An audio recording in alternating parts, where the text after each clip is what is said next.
Hello students, इस class में आप लोगों को हम क्लास 12 की फिजिक्स विषय के अंतर्गत संपूर्ण पाठ्यक्रम के 21 महत्वपूर्ण प्रश्नों को बताने वाले हैं, जो कि आपके बोर्ड एग्जाम में 3 नंबर में और 5 नंबर में पूछे जाते हैं।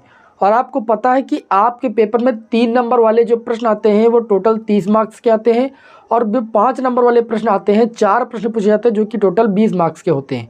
यानी 50 नंबर के 3 नंबर वाले और 5 नंबर वाले प्रश्न पूछे जाते हैं। और यदि आप यहाँ पर ये जान लेते हो कि आपके बोर्ड एग्जाम के लिए वो कौन से प्रश्न हैं जो बहुत ज़्यादा महत्वपूर्ण है, तो आपके बोर्ड एग्जाम की जो तैयारी है और भी अच्छे तरीके से हो जाएगी। तो छोटी सी क्लास है, सभी विद्यार्थी भाई क्लास को अंत तक देखेंगे, जिससे बोर्ड एग्जाम में उन्हें कोई प्रकार की परेशानी ना हो। पहले से इन प्रश्नों को आप तैयार कर लें, ठीक है ना। तो कैसे तैयार करना है मैं आपको क्लास भी दूंगा, ठीक है। आप टेंशन मत लीजिए, पहले आप जानिए कि कौन सा प्रश्न ज़्यादा इंपॉर्टेंट है, किस तरीके से आपको तैयार करना है। सबसे पहले यहाँ पर देखिए, मैंने 3 नंबर और 5 नंबर वाले प्रश्नों में सबसे पहला प्रश्न लिखा है, वैद्युत द्विध्रुव की अच्छी व निरक्षीय स्थिति में वैद्युत क्षेत्र की तीव्रता का व्यंजक। ठीक है, ये बहुत ही इंपॉर्टेंट है। इसमें आपको वैद्युत द्विध्रुव की अच्छी और निरक्षीय स्थिति में वैद्युत क्षेत्र की तीव्रता का व्यंजक ही नहीं प्राप्त करना है, साथ ही में देखिए एग्जाम में एक परिभाषा पूछी जाती है कि वैद्युत द्विध्रुव से आप क्या समझते हैं। तो आपको बताना है कि वैद्युत द्विध्रुव की परिभाषा मैंने कहा था कि परिमाण में समान, प्रकृति में विपरीत आवेश जब एक दूसरे से अल्प दूरी पर रखे जाते हैं तो वे क्या करते हैं, वे एक द्विध्रुव का निर्माण करते हैं, जिसे हम वैद्युत द्विध्रुव कहते हैं। ठीक है ना। अब यहाँ पर आगे बात करें तो वैद्युत द्विध्रुव की अच्छी और निरक्षीय स्थिति में मैंने वैद्युत क्षेत्र की तीव्रता का व्यंजक निकालना बताया है। देखिए, आपको कहीं पर अलग जाने की जरूरत ही नहीं पड़ेगी, आपको सारी क्लासें बढ़िया अच्छे तरीके से मैं आपको प्रोवाइड कर रहा हूँ। देखिए कैसे क्या करना है, आपको इस वीडियो के कमेंट बॉक्स में जाना है या आप डिस्क्रिप्शन बॉक्स में जा सकते हो, ठीक है। वहाँ पर मैं आप लोगों को लिंक दे रहा हूँ, 2 लिंक। एक लिंक मैं आप लोगों को सभी महत्वपूर्ण प्रश्नों की लिंक दे रहा हूँ, प्लेलिस्ट की लिंक है, जिसमें आप सभी लोगों को यहाँ पर जितने भी मैंने प्रश्न बताए हैं लगभग इन सारे प्रश्नों का आप लोगों को वीडियो मिल जाएगा, ठीक है। और आपको ज़्यादा मेहनत करने की जरूरत ही नहीं, बस आपको क्या करना है, जो भी प्रश्न सीखना है, जो प्रश्न आता होगा उसकी क्लास नहीं देखना, और जो प्रश्न सीखना है केवल उसी वीडियो को ओपन करके आप मात्र 10 से 12 मिनट में उस प्रश्न को कायदे से तैयार कर सकते हो, ठीक है ना। अच्छे तरीके से तैयारी कर लीजिए, जिससे आपके बोर्ड एग्जाम में किसी प्रकार की आपको दिक्कत ना हो। अभी समय है, पढ़ लोगे तो अच्छा रहेगा, नहीं बाद में आप यही कहोगे कि सर जी आपने पढ़ाया था लेकिन हमने पढ़ा नहीं, लापरवाही हमने की, इस वजह से हमारा पेपर खराब गया। तो देखिए, आप सभी लोगों के लिए हम इतना कर रहे हैं कि आपको सारी क्लासें प्रोवाइड कर रहे हैं, आपको ये भी बता रहे हैं कि आपके बोर्ड एग्जाम के लिए क्या महत्वपूर्ण है। उसके बाद अगर आप पढ़ ना पाओ तो फिर बड़ी खराब बात है, ठीक है। तो ये देखिए, एक ही मैंने क्लास में अच्छी और निरक्षीय स्थिति में वैद्युत क्षेत्र की तीव्रता का व्यंजक निकालना बताया है, बहुत ही सरल लैंग्वेज में।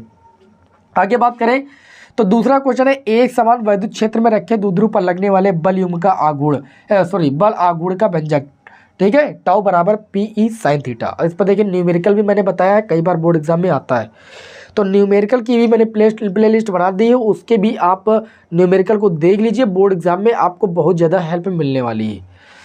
आगे बात करें, यहाँ पर जो क्वेश्चन नंबर 3 है वो है आपका समांतर प्लेट संधारित्र की धारिता के लिए व्यंजक, ठीक है। यहाँ पर देखिए ऊर्जा ह्रास का एक व्यंजक आता है, ऊर्जा घनत्व का एक व्यंजक आता है, और समांतर प्लेट संधारित्र की धारिता का व्यंजक जब प्लेटों के बीच कोई के मोटाई के परावर्तन वाली पट्टी रखी हो, या ऐसे ही 2 स्थितियों में आपको समांतर प्लेट संधारित्र की धारिता निकालनी है। और मैंने आप लोगों को ट्रिक के माध्यम से बताया इस डेरिवेशन को, EVC ट्रिक थी, आप सीख लीजिए।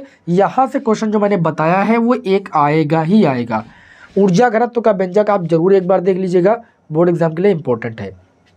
आगे बात करें, ऊर्जा ह्रास का भी देख लीजिएगा, ठीक, क्लास आपको मिल जाएगी, प्लेलिस्ट में आपको क्लास मिल जाएगी, टेंशन आप बिल्कुल मत लीजिए। आगे बात करें गॉस का नियम, यहाँ पर गॉस की प्रमेय का जो निगमन है वो भी आपके एग्जाम में आता है, और साथ ही में गॉस की प्रमेय 2 नंबर में लिखने के लिए भी प्रश्न पूछा जाता है। इसको अच्छे तरीके से तैयार कीजिएगा। इसके 2 अनुप्रयोग हैं, एक अनंत विस्तार की समतल आवेशित अचालक चादर के निकट वैद्युत क्षेत्र की तीव्रता का व्यंजक, और अनंत लंबाई के एक तार के कारण उत्पन्न वैद्युत क्षेत्र की तीव्रता का व्यंजक, ठीक है। 2 आप जो है गॉस की प्रमेय के अनुप्रयोग हैं, बहुत इंपॉर्टेंट है, आप जरूर तैयार कर लीजिएगा, ठीक है। मात्र 10-10 मिनट या 7-7 मिनट की क्लास है, ये आप तैयार कर लोगे तो एक प्रश्न आपको यहाँ से देखने को मिल जाएगा। आगे बात करें, वैद्युत परिपथ तथा परिपथ संबंधी किरचॉफ के नियम, दो नियम है। पहला नियम जिसे आप धारा का नियम कहते हो और दूसरा नियम जिसे आप क्या कहते हो, वोल्टता का नियम कहते हो, ठीक है ना। ये दोनों नियम अच्छे तरीके से पढ़ लीजिए और इस पर आधारित मैंने आपको न्यूमेरिकल भी सॉल्व कराए हुए, तो उसको आप अच्छे तरीके से कर सकते हो। बहुत ही मैंने बेहतरीन क्लास आपको दी है। इधर देखिए, अब आपके पास समय नहीं बचा, अगर मैं आपको जल्दबाजी में क्लास दूंगा भी तो आपको समझ में नहीं आने वाला है। वहाँ पर मैंने बहुत ही बेहतरीन तरीके से पढ़ाया है। एक बार आप प्लेलिस्ट को ओपन करके देखिए, आपको बहुत ज़्यादा मज़ा आने वाला है। उसके बाद आगे यहाँ पर देखें, ओम के नियम का निगमन, ठीक, ओम के नियम का सत्यापन आता है। आप सभी लोग इसे जो है ओम के नियम का निगमन जरूर सीख लीजिए, ठीक है। ये बहुत ज़्यादा इंपॉर्टेंट है, एग्ज़ाम में कई बार पूछा भी गया है, तो इसे आप सत्यापित कर लीजिए। मैंने आपको कराया है, बहुत ही इंपॉर्टेंट क्वेश्चन है। अगला क्वेश्चन है विभवमापी और मीटर सेतु भी आता है, लेकिन विभवमापी ज़्यादा इंपॉर्टेंट, इसलिए मैंने इसको यहाँ पर लिखा है। बहुत ही बेहतरीन क्लास मैंने आपको इसकी प्रोवाइड की है।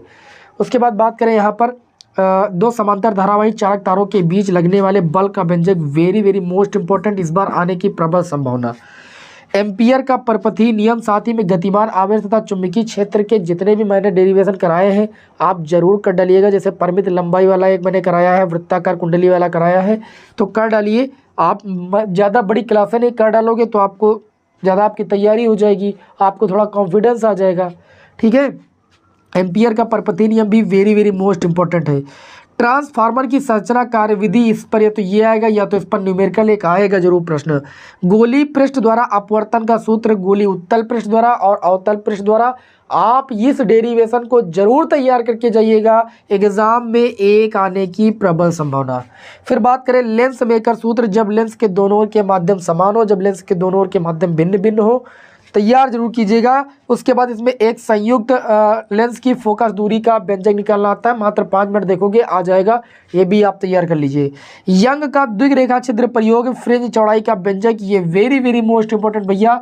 ये वो आपके प्रश्न है जिनके एग्जाम में पुट होने की संभावना 99% है, तो ये मान के चलिए, ये आपको तैयार जरूर करना है। एकल झिरी द्वारा प्रकाश के विवर्तन की, ये भी आपका वेरी वेरी मोस्ट इंपॉर्टेंट है, ठीक है। ये मत समझिएगा कि वेरी वेरी मोस्ट इंपॉर्टेंट है, ये वेरी वेरी मोस्ट इंपॉर्टेंट है। साथ ही में द्वितीयक तरंगिका के सिद्धांत के आधार पर प्रकाश के परावर्तन अपवर्तन की व्याख्या, वेरी वेरी मोस्ट इंपॉर्टेंट।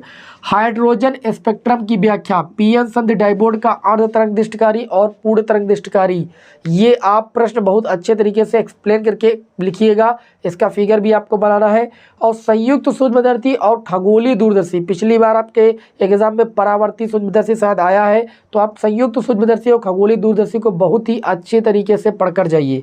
साथ ही में यहाँ पर एलईडी लाइट इमिटिंग डायोड का सिद्धांत और कार्यविधि तैयार कर लीजिए, सौर सेल का सिद्धांत कार्यविधि तैयार कर लीजिए, very very most important question है।